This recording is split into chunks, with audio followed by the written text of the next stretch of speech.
Hi, I'm Grant with MarineMax in Jacksonville Beach. We're going to take a quick look today at a Harris pontoon boat. Now, Harris pontoon boats, they're already the top of the line, but this is the top of the line of the top of the line, the Crowne 25.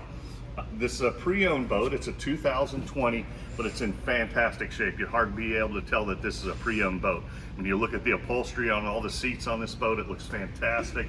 The rails, the fiberglass, the hard top, the captain's chair. Look at that captain's chair, how big and comfortable that is with the flip down armrests on it.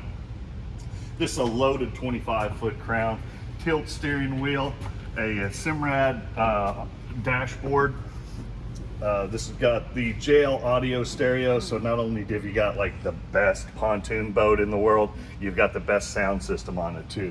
It's got amps, speakers all over the place. This is a great system on here. Drink holders everywhere, cockpit table. If you look over here, this aft-facing lounge seat with flip-down armrest on it too.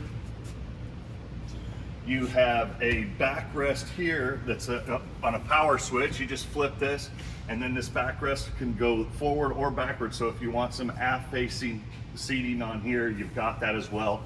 Lots of bimini top. I mean, you can fit probably 10 or 15 people underneath the bimini top on this boat. Lots of shade. You need it for that Florida sun. Rails all around, keeping everybody penned inside nice and safe. 316 stainless steel. You've also got a skier tube tow bar here on the back. This one's got the 300 horsepower Mercury. That's a 4-stroke, of course, super quiet, super smooth shifting. If you haven't run one of the newer Mercury outboards, you owe it to yourself to go run one. That engine's got less than 70 hours on it, still got warranty on it. This is a beautiful boat. It's a Jacksonville Beach MarineMax. Come see it today.